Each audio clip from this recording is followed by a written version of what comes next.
Assalamualaikum warahmatullahi wabarakatuh. Salam sejahtera untuk kita semua. Semoga Tuhan Yang Maha Esa selalu melindungi kita dan menganugerahkan kesehatan kepada kita semua, serta semangat untuk terus belajar. Pada pertemuan kali ini, dalam mata kuliah audit internal, pokok bahasan kita adalah berkenaan dengan manajemen risiko. Pada dasarnya, tidak ada organisasi yang dapat mengklaim bahwa dirinya bebas dari segala bentuk risiko. Baik organisasi tersebut merupakan organisasi besar maupun organisasi kecil. Baik organisasi publik maupun dalam bentuk privat. Atau organisasi yang berorientasi terhadap keuntungan atau profit oriented maupun organisasi sosial yang notabene-nya adalah non-profit oriented. Atau organisasi yang dalam bentuk formal maupun non-formal. Pasti semuanya menghadapi berbagai faktor internal dan eksternal dan berbagai pengaruh yang tentunya membuat mereka tidak merasa pasti bagaimana dan kapan mereka dapat mencapai terhadap tujuan atau sasaran organisasi. Dampak ketidakpastian tersebut untuk mencapai sasaran atau tujuan organisasi disebut sebagai risiko. Risiko dimaknai sebagai suatu kemungkinan terjadinya suatu peristiwa yang berdampak terhadap pencapaian sasaran dari suatu organisasi. Baik berdampak negatif, yaitu sesuatu yang tidak diharapkan namun terjadi, atau berdampak positif bagi organisasi, yaitu sesuatu yang diharapkan namun tidak terjadi. Menurut COSO, yaitu Committee of Sponsoring Organization of the Treatway Commission, resiko ini dimaknai sebagai memungkinkan terjadinya sebuah peristiwa yang dapat mempengaruhi terhadap pencapaian tujuan dari organisasi. Sebagaimana kita ketahui bahwa dalam menjalankan sebuah organisasi ada faktor internal dan juga faktor eksternal yang berpengaruh terhadap jalannya sebuah organisasi. Faktor internal ini dapat berupa strategi yang mungkin dipilih oleh perusahaan atau oleh organisasi dalam menjalankan kebijakan usahanya. Sedangkan faktor eksternal ini dapat berupa kondisi secara global, teknologi, peraturan perundang-undangan, kondisi pasar, kondisi persaingan usaha, kondisi perpolitikan, dan hal lainnya yang tentunya faktor-faktor eksternal ini dapat berpengaruh terhadap laju kembangnya sebuah organisasi. Dengan adanya faktor internal dan eksternal tersebut tentunya berdampak terhadap sebuah ketidakpastian bagaimana dan kapan sebuah tujuan dari sasaran perusahaan ini dapat tercapai. Dengan adanya ketidakpastian tersebut tentunya akan menimbulkan dua hal, yaitu kemungkinan menjadi sebuah peluang dan dimungkinkan hal tersebut itu adalah sebuah risiko. Nah, ini bagaimana perusahaan mengelola ketidakpastian tersebut untuk mendapatkan peluang sebaik-baiknya dan juga meminimalisir terhadap risiko yang mungkin terjadi dalam menjalankan sebuah organisasi perusahaan. Dalam sebuah perusahaan yang tentunya terdapat aktivitas bisnis, sebuah resiko harus dikelola dengan sebaik mungkin. Karena risiko ini bisa muncul kapan saja dan dalam bentuk yang beragam. Sehingga dibutuhkan suatu metode atau cara untuk mengantisipasinya. Manajemen risiko tentunya berperan penting untuk menghindari risiko yang mungkin terjadi dalam sebuah perusahaan. Apa itu manajemen risiko? Manajemen risiko adalah suatu pendekatan sistematis untuk menentukan tindakan terbaik dalam kondisi ketidakpastian yang dapat terjadi berupa ancaman yang disebabkan oleh lingkungan, teknologi, manusia, organisasi, dan tentunya kondisi perpolitikan.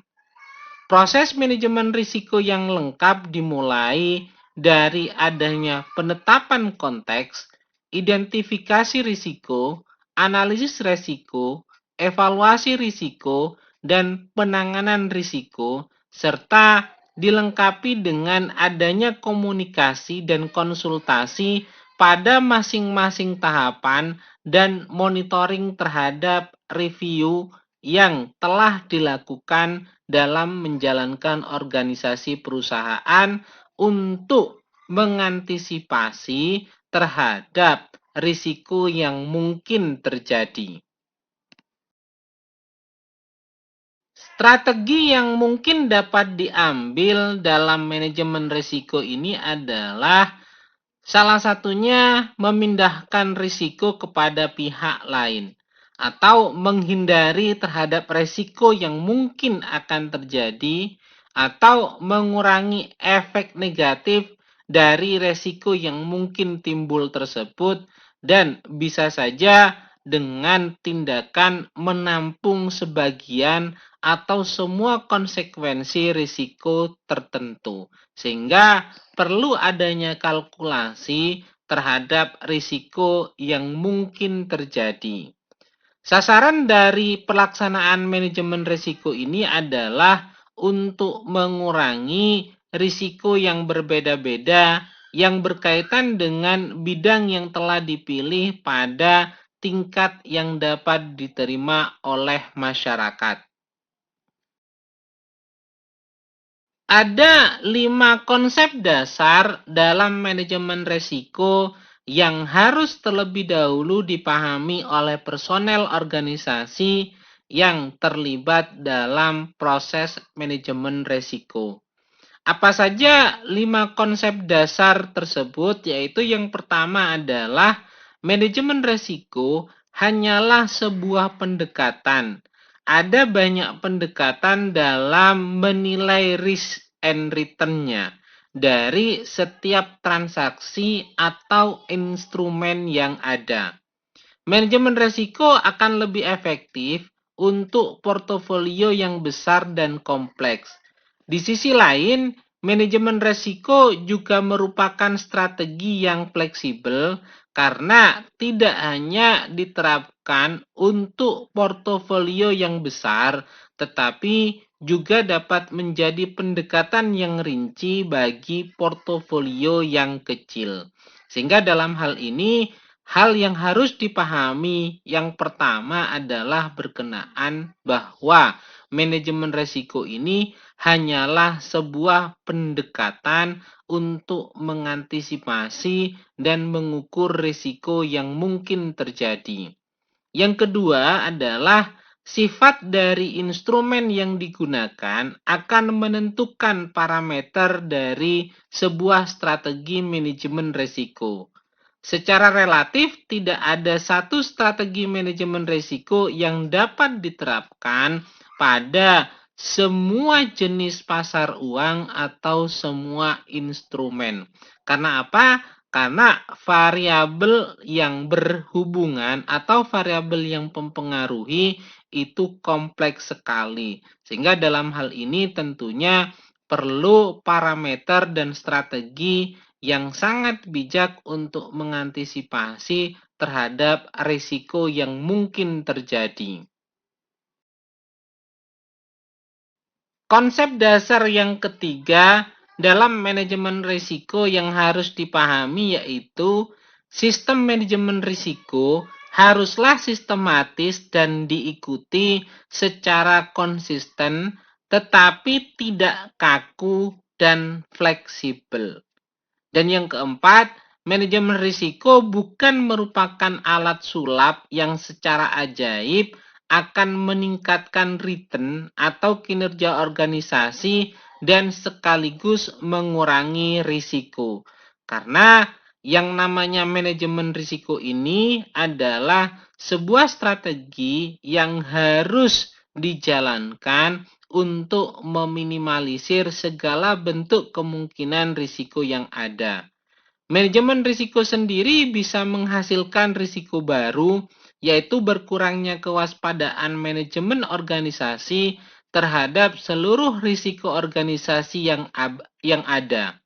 Ibarat pengemudi mobil yang menggunakan tali pinggang pengaman akan mengemudikan mobil secara kurang berhati-hati dibandingkan apabila ia tidak menggunakan ikat pinggang pengaman. Sehingga ketika kita sudah membuat manajemen risiko, maka kewaspadaan, kehati-hatian oleh pihak manajemen organisasi harus tetap ditingkatkan. Konsep dasar yang kelima yaitu lingkungan organisasi saat ini telah menyebabkan kompleksitas manajemen risiko menjadi sangat tinggi dan merupakan proses yang semakin sulit. Kecenderungan pasar yang semakin bergejolak, perkembangan instrumen baru, meningkatnya persaingan, meningkatnya interaksi global, stakeholder yang semakin menuntut, dan perkembangan-perkembangan baru dalam teknologi informasi dan telekomunikasi telah semakin mempersulit dalam pengelolaan risiko organisasi. Sehingga perlu kehati-hatian dalam menjalankan manajemen risiko ini. Ada beberapa tujuan dalam manajemen risiko yang harus dipahami oleh manajemen suatu organisasi, yaitu yang pertama adalah meningkatkan kemungkinan pencapaian sasaran organisasi dan peningkatan kinerja. Dalam hal ini, melindungi organisasi dari tingkat risiko signifikan yang dapat menghambat pencapaian tujuan organisasi. Yang kedua, mendorong manajemen agar proaktif dan antisipatif, sehingga mendorong manajemen untuk bertindak proaktif dalam mengurangi risiko kerugian, menjadikan pengelolaan risiko sebagai sumber keunggulan bersaing dan keunggulan kinerja organisasi. Yang ketiga, memberikan dasar yang kuat dalam pengambilan keputusan dan perencanaan. Yang keempat, meningkatkan efektivitas alokasi dan efisiensi penggunaan sumber daya organisasi, sehingga dalam hal ini mendorong setiap insan organisasi untuk bertindak hati-hati dalam menghadapi risiko organisasi sebagai upaya dalam memaksimalkan nilai organisasi demi mencapai tujuan yang diinginkan bersama. Yang kelima, meningkatkan kepatuhan terhadap regulasi yang ada. Dan yang keenam, meningkatkan kepentingan dan kepercayaan para pemangku kepentingan yang tentunya dalam hal ini memiliki kepentingan sangat tinggi terhadap perusahaan. Yang ketujuh, meningkatkan ketahanan organisasi sehingga ketika dihadapkan pada banyak hal risiko atau bentuk risiko sudah dapat diantisipasi dengan adanya manajemen risiko. Yang kedelapan, membangun kemampuan mensosialisasikan pemahaman mengenai risiko dan pentingnya pengelolaan risiko. Yang kesembilan, meningkatkan kinerja organisasi melalui penyediaan informasi tingkat risiko yang dituangkan dalam peta risiko atau risk map yang berguna bagi manajemen dalam pengembangan strategi dan perbaikan proses manajemen risiko secara berkesinambungan dan terus-menerus. Sedangkan manfaat dengan diberlakukannya manajemen risiko, yaitu yang pertama adalah organisasi memiliki ukuran kuat sebagai pijakan dalam mengambil setiap keputusan, sehingga para manajer akan lebih berhati-hati dan selalu menempatkan ukuran-ukuran dalam berbagai keputusan. Yang kedua, mampu memberi arah bagi suatu perorganisasian dalam melihat pengaruh-pengaruh yang mungkin timbul baik secara jangka pendek maupun secara jangka panjang. Manfaat yang ketiga yaitu mendorong para manajer dalam mengambil keputusan untuk selalu menghindari risiko dan menghindari dari pengaruh terjadinya kerugian, khususnya kerugian finansial. Yang keempat, memungkinkan perorganisasian memperoleh risiko kerugian yang minimum. Dan yang manfaat terakhir yaitu kelima adalah dengan adanya konsep manajemen risiko yang telah dirancang secara detail, maka pengorganisasian telah membangun arah dan mekanisme secara sustainable. Karena tentunya dengan adanya manajemen risiko telah memperhitungkan terhadap laju perusahaan ke depannya. Berdasarkan pada tujuan dan manfaat manajemen risiko yang telah kita pahami tersebut, maka dapat disimpulkan bahwa aktivitas dari auditor internal diarahkan untuk mengevaluasi kecukupan dan efektivitas dari sistem pengendalian internal yang telah dibangun oleh organisasi perusahaan. Hal ini mencakup permasalahan yaitu yang berkenaan dengan tata kelola, aktivitas operasional, dan sistem informasi.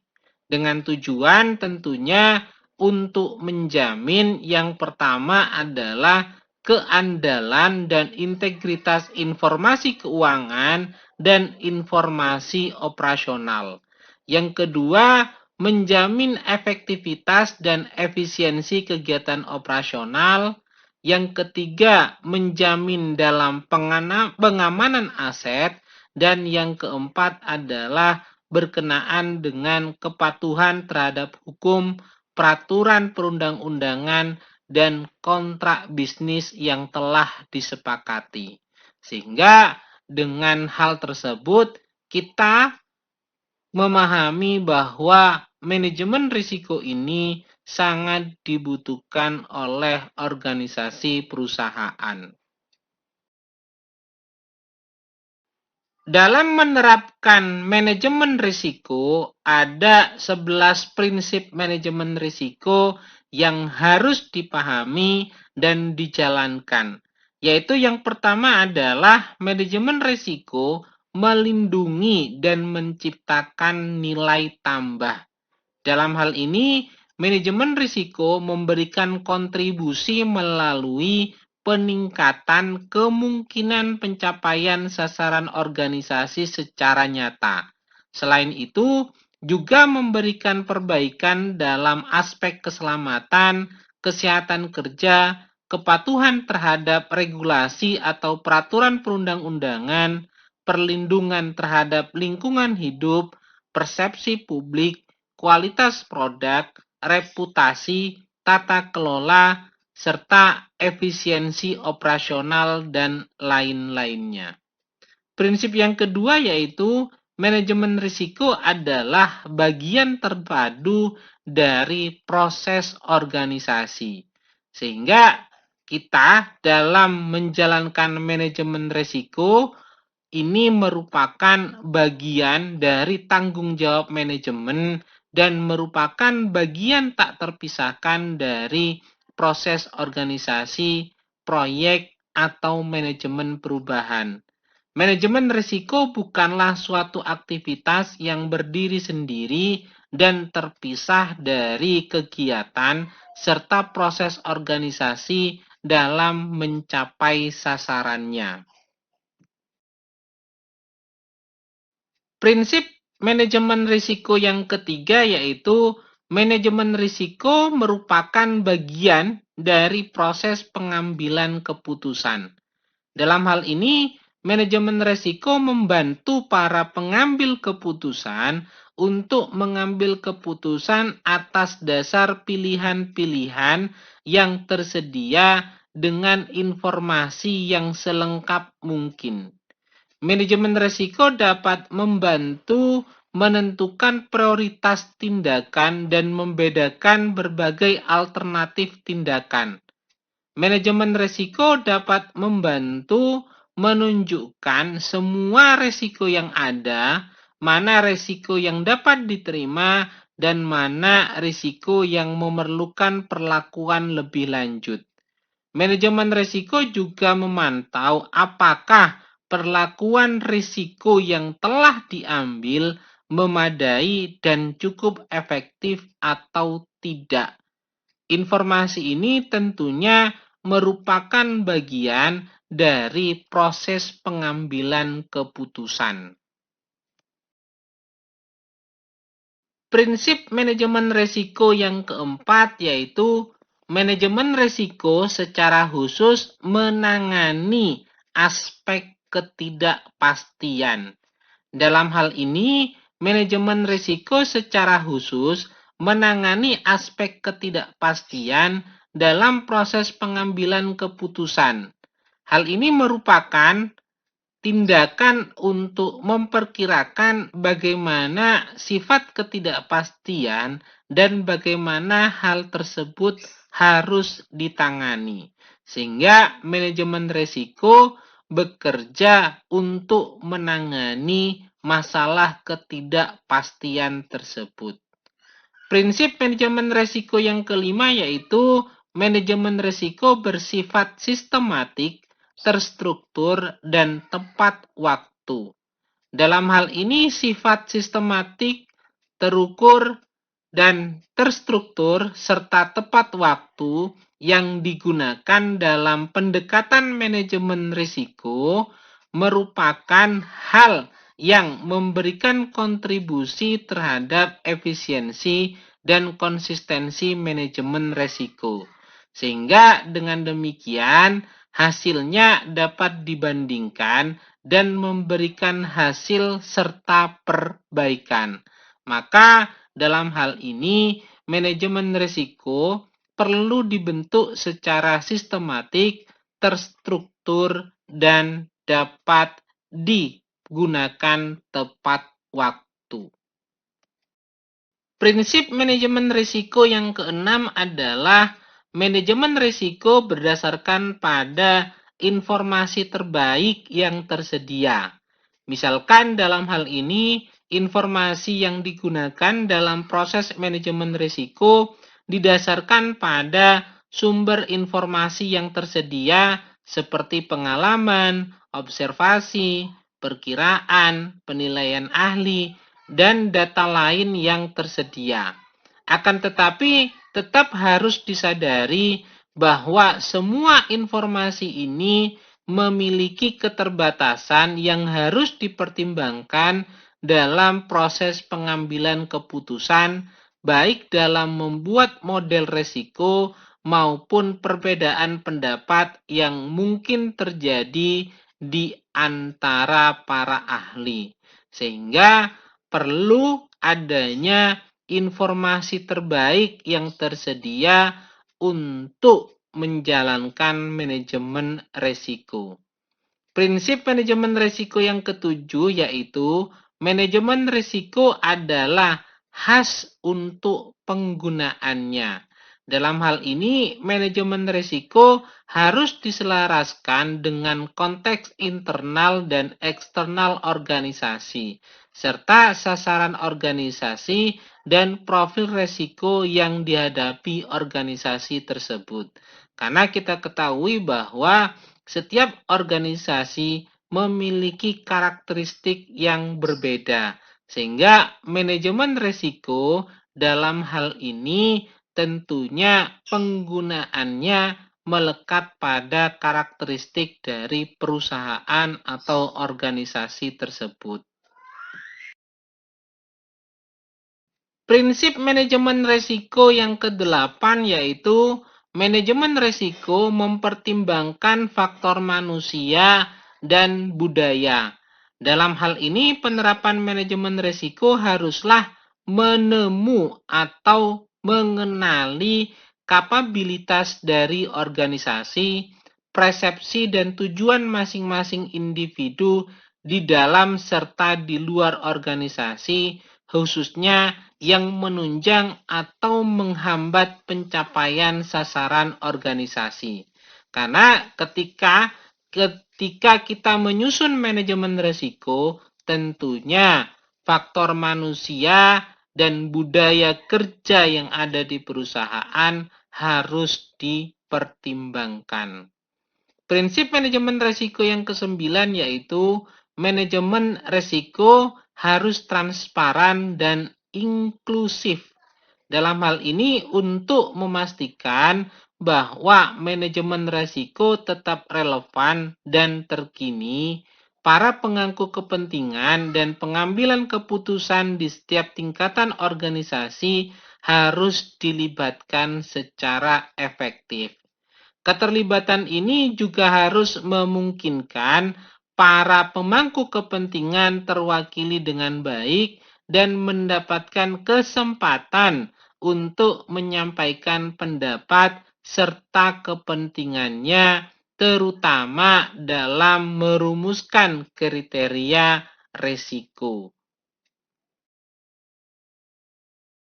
Prinsip manajemen risiko yang ke-10 yaitu manajemen risiko bersifat dinamis, berulang, dan tanggap terhadap perubahan.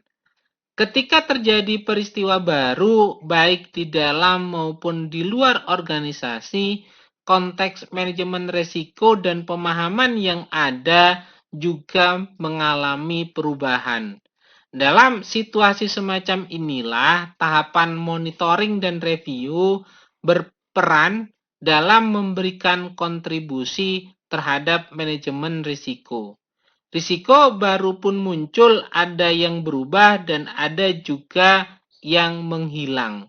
Oleh karena itu, menjadi tugas manajemen untuk memastikan bahwa manajemen risiko senantiasa memperhatikan, merasakan, dan tanggap terhadap yang namanya perubahan. Sehingga perlu sifatnya di sini manajemen risiko ini dinamis, berulang, sehingga dapat tanggap terhadap perubahan yang ada. Prinsip manajemen risiko yang terakhir, yang ke-11, yaitu manajemen risiko harus memfasilitasi terjadinya perbaikan dan peningkatan organisasi secara berlanjut. Dalam hal ini, manajemen organisasi harus senantiasa mengembangkan dan menerapkan perbaikan strategi manajemen risiko serta meningkatkan kematangan dalam pelaksanaan manajemen risiko yang sejalan dengan aspek lain dari organisasi. sehingga manajemen risiko dapat dipergunakan dengan baik dalam organisasi perusahaan tersebut.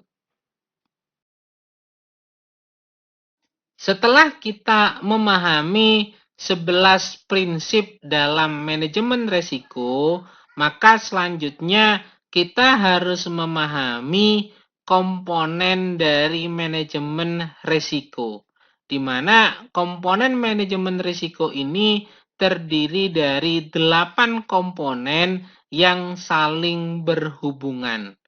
Komponen ini diambil dari cara bagaimana manajemen melaksanakan organisasinya dan diintegrasikan dengan proses manajemen, sehingga terbentuklah 8 komponen manajemen risiko yang terdiri dari internal environment atau lingkungan internal, objective setting atau penentuan sasaran atau tujuan, event identification yaitu identifikasi terhadap kondisi atau peristiwa atau kejadian. Terus selanjutnya yaitu risk assessment atau penilaian risiko dan risk response atau respon terhadap risiko. Komponen selanjutnya yaitu control activity atau aktivitas pengawasan, dan komponen berikutnya berkaitan dengan information and communication atau informasi dan komunikasi. Serta yang terakhir adalah monitoring atau pemantauan. Itulah 8 hal yang berkenaan dengan komponen manajemen risiko. Untuk memahami terkait dengan komponen manajemen risiko yang pertama, yaitu internal environment atau lingkungan internal, hal yang harus dipahami bahwa lingkungan internal ini merupakan segala risiko yang kemungkinan terjadi di dalam internal perusahaan. Di dalam komponen ini tidak ada deteksi terhadap risiko yang terjadi antara perusahaan dengan faktor luar seperti pelanggan, klien, dan semacamnya. Sekalipun kadang efek dari risiko internal ini juga berimbas pada hal tersebut. Komponen lingkungan internal dalam manajemen risiko terkait dengan kedisiplinan karyawan, etika bekerja, kompetensi pegawai, tingkat kesejahteraan dari bawahan, dan lainnya. Ini yang perlu diperhatikan. Ini perlu juga dilakukan deteksi manajemen untuk mencegah munculnya risiko dari kriteria tersebut. Sehingga fokus dari internal environment ini adalah berhubungan dengan kedisiplinan karyawan, etika dalam bekerja, kompetensi yang dimiliki oleh karyawan, serta tingkat kesejahteraan yang telah dimiliki oleh karyawan, baik karyawan yang pada level bawah atau juga lainnya. Komponen manajemen risiko yang kedua yang berkaitan dengan objective setting atau penentuan sasaran atau tujuan, maka dalam hal ini yang harus kita pahami bahwa penentuan sasaran atau tujuan ini adalah pihak perusahaan harus memasukkan sasaran risiko yang jelas yang akan coba diselesaikan melalui sistem manajemen. Sasaran atau tujuan ditetapkan pada tingkat strategis dan menjadi dasar untuk menentukan tujuan operasi, pelaporan, dan kepatuhan. Setiap organisasi tentunya menghadapi berbagai macam risiko, baik yang bersumber dari internal ataupun bersumber dari eksternal. Sehingga penetapan sasaran atau tujuan merupakan prasyarat untuk efektifnya proses identifikasi kejadian, penilaian risiko, dan respon terhadap risiko. Tujuan menjadi acuan untuk menentukan terhadap risk appetite organisasi, yaitu sebagai batasan toleransi terhadap risiko organisasi yang diterima. Perbedaannya dengan risk toleransi adalah atau toleransi risiko yang ditoleransi adalah tingkat ukuran yang dapat diterima berkaitan dengan pencapaian tujuan organisasi. Sehingga perlu adanya risk appetite terlebih dahulu di mana mengetahui batasan toleransi resiko yang diterima oleh organisasi dan baru setelah itu membuat tingkat ukurannya atau risk toleransinya. Komponen manajemen resiko yang ketiga yaitu berhubungan dengan event identification atau identifikasi terhadap kondisi atau peristiwa atau kejadian. Dalam hal ini, manajemen mengidentifikasi kejadian yang berpotensi terjadi. Dan jika memang terjadi, akan mempengaruhi entitas dan menentukan apakah kejadian-kejadian tersebut merupakan peluang atau ancaman yang mempengaruhi terhadap pencapaian tujuan organisasi. Kejadian-kejadian yang berdampak negatif tentunya ini merupakan risiko yang mungkin dapat menghambat organisasi dalam mencapai tujuannya. Sedangkan kejadian-kejadian yang memberikan dampak positif merupakan peluang yang harus segera direspon oleh organisasi untuk memperlancar terhadap pencapaian tujuan organisasi. Hal yang perlu diingat dalam mengidentifikasi kejadian, berbagai faktor baik internal maupun eksternal harus dipertimbangkan sehingga dapat melakukan identifikasi terhadap kondisi atau peristiwa atau kejadian dengan baik.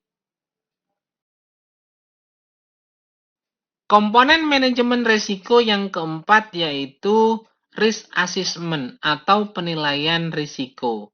Di mana dalam penilaian risiko memungkinkan suatu entitas mempertimbangkan luasnya kejadian-kejadian potensial yang memiliki pengaruh untuk suatu pencapaian tujuan. Dalam hal ini manajemen menilai kejadian dari dua perspektif yaitu kemungkinan terjadi dan dampaknya. Umumnya, penilaian risiko ini menggunakan metode kuantitatif dan kualitatif atau kombinasi dari kedua metode tersebut. Dampak dari kejadian potensial selanjutnya itu harus diuji, baik secara tersendiri atau berdasarkan kategori atau lintas entitas.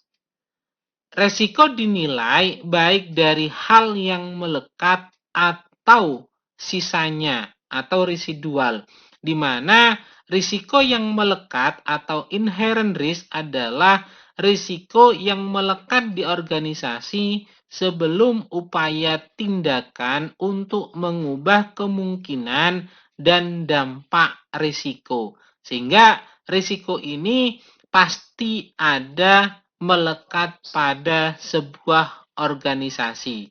Dalam hal ini biasanya berhubungan dengan budaya kerja atau kebiasaan yang ada pada organisasi tersebut. Sedangkan residual risk atau resiko sisa merupakan resiko yang tetap ada setelah manajemen merespon terhadap resiko tersebut. Misalnya, dengan mengurangi atau memindahkan resiko yang mungkin terjadi. Penilaian risiko pertama harus dilakukan secara komprehensif terhadap risiko yang melekat atau inherent risk.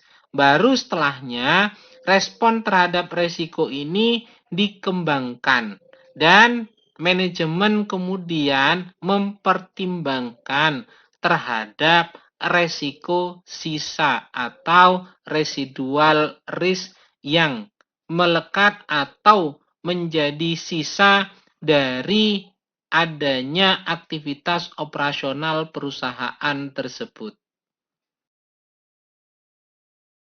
Komponen manajemen risiko yang kelima yaitu risk response atau respon terhadap risiko, di mana ketika manajemen telah memberikan penilaian terhadap risiko, maka manajemen menentukan bagaimana risiko tersebut itu untuk direspon. Ada beberapa model dalam merespon terhadap risiko yang mungkin timbul, yaitu diantaranya adalah pertama menghindari risiko, yang kedua mengurangi risiko, yang ketiga memindahkan risiko, yang keempat mengendalikan risiko, dan yang kelima mengoptimalkan risiko. Masing-masing respon terhadap risiko tersebut tentunya harus diukur terlebih dahulu mengenai tingkat dari risiko yang mungkin terjadi tersebut. Komponen manajemen risiko yang keenam yaitu berhubungan dengan control activity, di mana hal ini tentunya merupakan aktivitas pengawasan atau aktivitas pengendalian. Sebagaimana kita ketahui bahwa kegiatan pengawasan atau kegiatan pengendalian merupakan kebijakan dan prosedur yang dapat membantu untuk memastikan bahwa respon terhadap risiko yang dilakukan oleh manajemen itu telah dilaksanakan. Beberapa contoh dalam kegiatan pengendalian atau pengawasan yaitu yang pertama adalah review oleh pimpinan. Contoh misalnya dalam hal ini review terhadap budget, monitoring terhadap tindakan dari kompetitor. Yang kedua, fungsi atau aktivitas langsung dari pihak manajemen. Misalnya dalam hal ini adalah melakukan rekonsiliasi. Yang ketiga yaitu pemrosesan informasi. Misalnya dalam hal ini pengendalian operasi sistem, pengendalian atas sistem yang telah diimplementasikan, pembuatan disaster recovery plan atau yang berhubungan dengan bagaimana pihak manajemen melakukan pemulihan terhadap kondisi yang mungkin telah terjadi untuk menghadapi resiko dalam menjalankan organisasi perusahaan. Yang keempat yaitu pengendalian fisik. Contoh misalnya dalam hal ini adalah cash of name atau perhitungan fisik kas atau melakukan pengamanan secara langsung. Misal pihak security ketika karyawan pulang harus melakukan pengecekan terlebih dahulu. Yang kelima adalah penggunaan indikator kinerja. Misal dalam hal ini adalah analisis dan tindak lanjut penyimpangan dari target atau kinerja yang direncanakan. Dan yang keenam yaitu adanya pemisahan tugas. Misal dalam hal ini adalah pemisahan wewenang dan tanggung jawab antara petugas yang mengotorisasi rekanan, membayar, dan mencatat transaksi yang berkaitan. Sehingga ketika terjadi yang namanya pemisahan wewenang dan tanggung jawab tersebut, tentunya akan terjadi saling kontrol antar sesama pelaksana atau personel yang ada dalam perusahaan tersebut.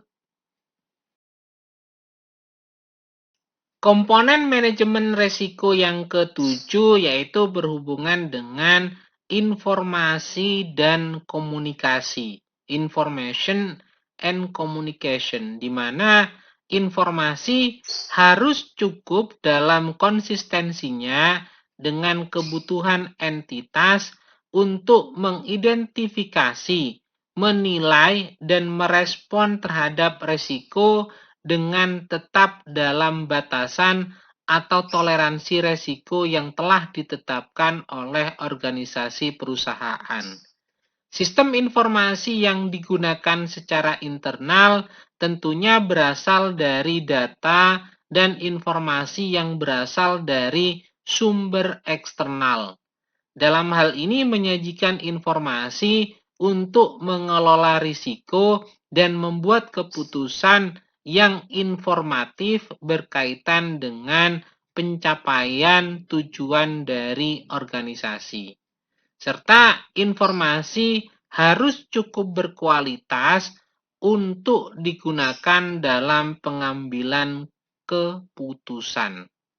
Kualitas dari informasi tersebut tentunya dalam hal ini berhubungan dengan informasi harus sesuai dengan tingkat kerinciannya, benar, dan akurat. Informasi harus disediakan secara tepat waktu dan tersedia setiap saat jika dibutuhkan. Informasi harus selalu baru, mencerminkan informasi keuangan dan operasional yang paling terkini. Informasi harus dibuat secara akurat dan dapat dipercaya atau dapat diandalkan, serta informasi tersebut harus mudah diakses oleh siapapun yang memiliki otorisasi untuk mengakses dan memudahkan informasi tersebut sampai kepada pihak yang membutuhkannya. Komponen manajemen resiko yang terakhir yang ke-8 yaitu monitoring atau pemantauan. Dalam hal ini, proses manajemen risiko harus dimonitoring, yaitu dinilai keberadaan dan berfungsi efektifnya untuk setiap komponen yang ada di dalamnya secara terus-menerus dan berkesinambungan. Model yang digunakan untuk melakukan monitoring adalah melalui pemantauan kegiatan secara terus-menerus, penilaian secara terpisah, atau melakukan kombinasi antara dua kegiatan tersebut. Monitoring secara terus-menerus dilakukan dan melekat dalam aktivitas rutin manajemen, sehingga dalam menjalankan operasional organisasinya, maka manajemen dapat melakukan monitoring secara langsung. Ruang lingkup dan frekuensi penilaian terpisah tergantung terutama pada hasil penilaian risiko dan efektif prosedur monitoring yang dilakukan secara terus-menerus. Sehingga dua hal tersebut, model dari pelaksanaan monitoring dapat dilakukan secara bersama-sama. Kelemahan atau kekurangan program manajemen risiko diharapkan untuk dilaporkan ke atasan dan untuk permasalahan yang sangat serius harus dilaporkan kepada direksi dan komisaris. Tentunya hal tersebut untuk mengetahui apa yang sebaiknya dilakukan agar tujuan organisasi dapat tercapai serta meminimalisir terhadap resiko yang mungkin terjadi. Keberhasilan dari manajemen resiko ini sangat tergantung pada efektivitas dari kerangka manajemen yang menyediakan landasan yang akan ditanamkan pada organisasi. Kerangka kerja dalam hal ini membantu dalam mengelola risiko secara efektif melalui penerapan proses manajemen risiko pada berbagai tingkat dan dalam konteks tertentu di organisasi.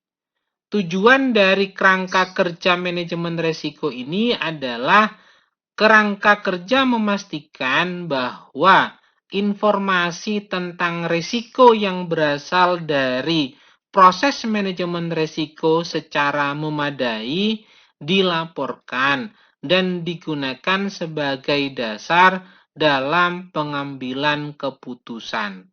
Dan tujuan yang kedua yaitu pemenuhan akuntabilitas di semua tingkat organisasi yang relevan. Maka, untuk mendukung terhadap keberhasilan dari manajemen risiko ini, perlu dibuatkan yang namanya kerangka kerja manajemen risiko. Kerangka kerja akan menjadi dasar dan penataan yang mencakup seluruh kegiatan manajemen risiko dalam segala tingkatan organisasi. Kerangka kerja akan membantu organisasi dalam mengelola risiko secara efektif melalui penerapan proses manajemen risiko dalam berbagai tingkatan organisasi dan dalam konteks spesifik organisasi tersebut. Serta kerangka kerja akan memastikan bahwa informasi resiko yang lengkap dan memadai yang diperoleh dari proses manajemen resiko akan dilaporkan serta digunakan sebagai landasan untuk pengambilan keputusan. Hal ini dilakukan sesuai dengan kejelasan akuntabilitas pada setiap tingkatan organisasi. Kerangka kerja manajemen risiko yang dibangun dalam suatu organisasi dimaksudkan untuk mencapai tujuan organisasi yang dikelompokkan menjadi 3 kategori, yaitu strategic, reporting, dan compliance.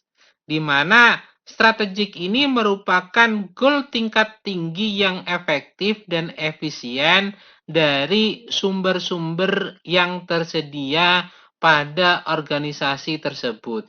Sedangkan reporting ini dapat diandalkan atau dipercayainya laporan yang dibuat oleh manajemen baik oleh pihak internal maupun oleh pihak eksternal. Sedangkan compliance ini merupakan ketaatan manajemen terhadap berbagai peraturan perundang-undangan yang berlaku. Dalam membangun sebuah kerangka kerja manajemen risiko, maka hal yang perlu dilakukan pertama adalah dengan membangun atau menerapkan prinsip manajemen risiko. Di mana dalam paparan sebelumnya bahwa ada 11 prinsip dalam manajemen risiko tersebut. Sehingga ketika kita sudah memahami dan menerapkan 11 prinsip manajemen risiko, maka kita dapat membuat kerangka kerja manajemen risiko, di mana kerangka kerja manajemen risiko ini dimulai dengan adanya mandat dan komitmen. Selanjutnya dengan adanya mandat dan komitmen tersebut, membuat sebuah rancangan kerangka kerja dalam pengelolaan risiko. Tentunya dengan memperhatikan banyak aspek dalam internal organisasi perusahaan tersebut. Dari kita telah membuat rancangan kerangka kerja untuk pengelolaan resiko, selanjutnya adalah melakukan pengimplementasian terhadap manajemen resiko. Setelah kita mengimplementasikan manajemen resiko, maka kita melakukan pemantauan dan tinjauan terhadap kerangka kerja yang dibuat tersebut. Terakhir, yaitu membuat perbaikan berkelanjutan terhadap suatu kerangka kerja.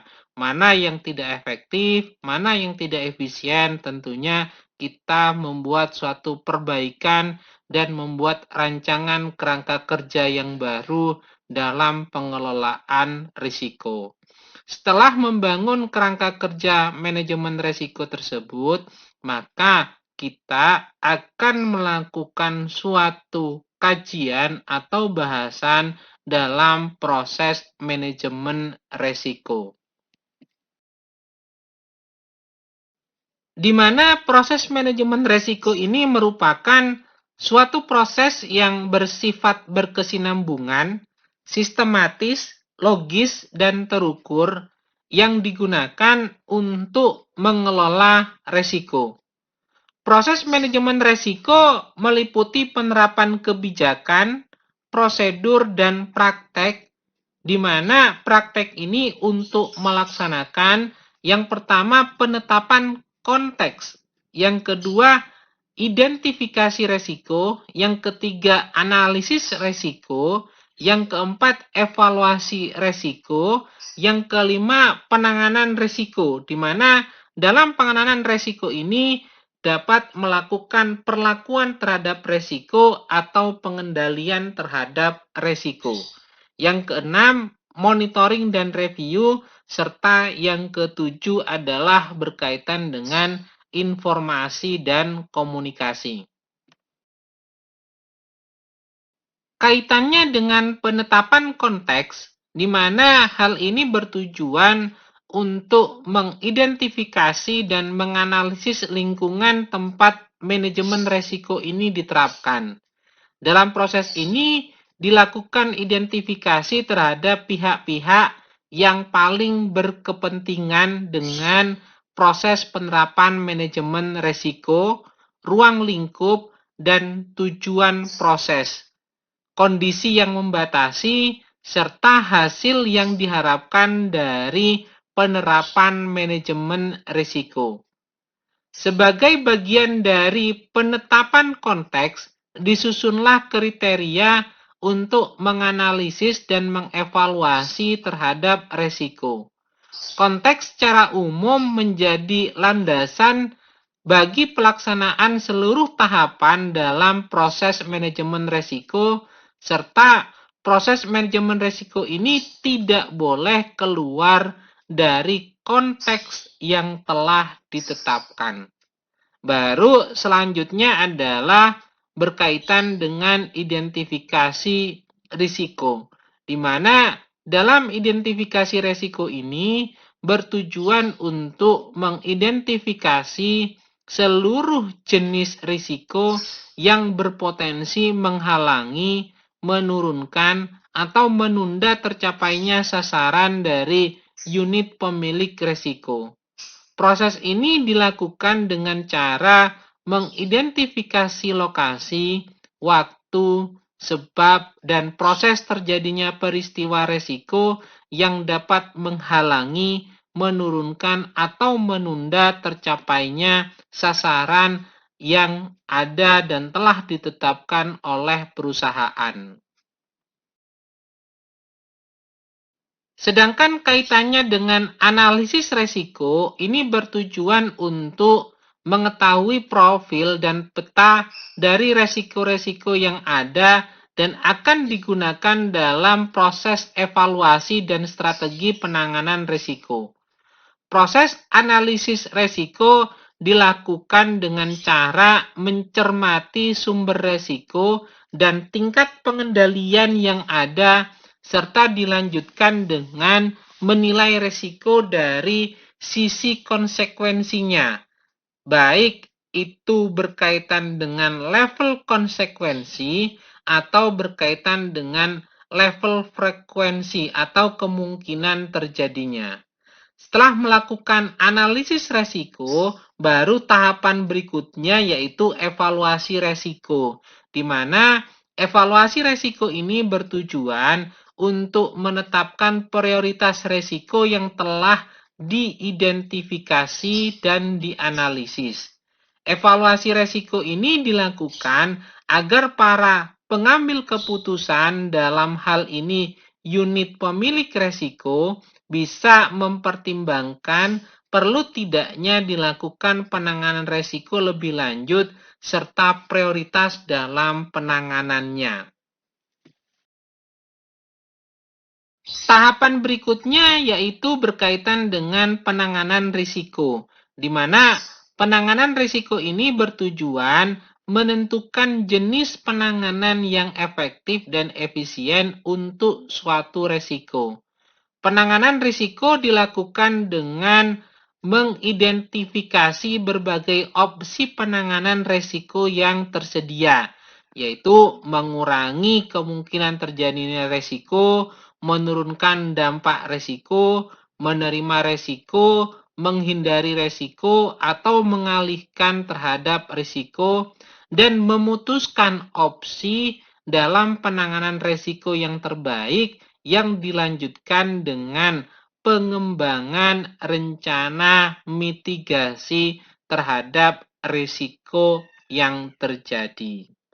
Tahapan berikutnya yaitu berkaitan dengan monitoring dan review, di mana monitoring dan review ini ditujukan untuk terutama mendeteksi dan mengantisipasi adanya perubahan yang berkenaan dengan konteks organisasi, profil risiko, level serta risiko, dan efektivitas mitigasi risiko atau penanganan risiko.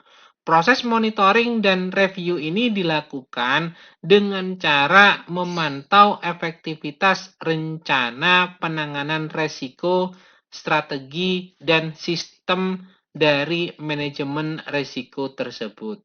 Tahapan yang terakhir yaitu berkaitan dengan informasi dan komunikasi, di mana dalam proses informasi dan komunikasi ini bertujuan untuk memperoleh informasi yang relevan serta mengkomunikasikan setiap tahapan proses manajemen risiko sehingga pihak-pihak yang berkaitan dapat menjalankan tanggung jawabnya dengan baik. Proses yang melekat pada seluruh proses manajemen risiko ini dilakukan dengan cara mengembangkan komunikasi dengan pihak stakeholder, baik dari pihak internal ataupun dari pihak eksternal. Setelah kita memahami terhadap tahapan dalam proses manajemen risiko, maka kita harus mengetahui apa tujuan dari proses manajemen risiko tersebut. Adapun tujuan dari proses manajemen risiko ini yang pertama adalah identifikasi dan prioritas pencegahan risiko atas strategi bisnis dan aktivitas bisnis yang dilakukan oleh perusahaan. Yang kedua, menentukan tingkat risiko yang dapat diterima untuk mewujudkan rencana strategis organisasi baik oleh manajemen maupun oleh komisaris.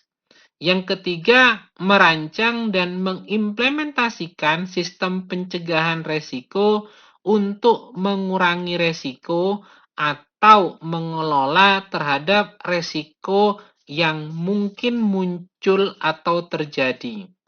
Yang keempat, melakukan monitoring secara berkala untuk mengkaji terhadap risiko yang mungkin terjadi serta kecukupan dari sistem pengendalian internal yang dimiliki oleh perusahaan untuk mencegah agar risiko tersebut tidak muncul kembali. Dan yang kelima yaitu melaporkan secara periodik hasil dari proses manajemen risiko kepada pihak manajemen dan kepada Dewan Komisaris. Itu merupakan tujuan dari dilaksanakannya proses manajemen risiko. Selanjutnya yang terakhir yaitu berkenaan dengan audit manajemen risiko, di mana dalam audit manajemen risiko ini ada beberapa tahapan yang harus dilakukan, yaitu yang pertama adalah riset dan review referensi dan informasi lain tentang manajemen risiko, sehingga dapat menilai ketepatan metode serta kesesuaian dengan praktek manajemen risiko yang lazim. Yang kedua, riset dan review isu-isu terbaru yang berpengaruh terhadap risiko bisnis serta prosedur pengendalian yang dilakukan. Yang ketiga, melakukan review kebijakan serta notulen rapat komisaris atau komite audit untuk mengevaluasi strategi bisnis dan prosedur manajemen risiko yang diterapkan oleh perusahaan. Yang keempat, melakukan review terhadap laporan evaluasi risiko pada periode sebelumnya, baik yang dibuat oleh manajemen, auditor internal, auditor independen, atau pihak manapun yang dibuat dalam membuat laporan evaluasi risiko tersebut. Dan yang kelima adalah wawancara dengan manajemen tentang tujuan bisnis, risiko, sistem pengendalian, dan monitoring. Yang selanjutnya yang keenam yaitu merangkum dan mengevaluasi informasi untuk menilai efektivitas dari pengendalian risiko dan monitoring yang dilakukan dalam manajemen risiko. Yang ketujuh, menilai ketepatan jalur pelaporan aktivitas manajemen risiko. Yang kedelapan, melakukan review terhadap kelengkapan analisis risiko oleh manajemen dan ketepatan tindakan pencegahan dan koreksi yang dilakukan.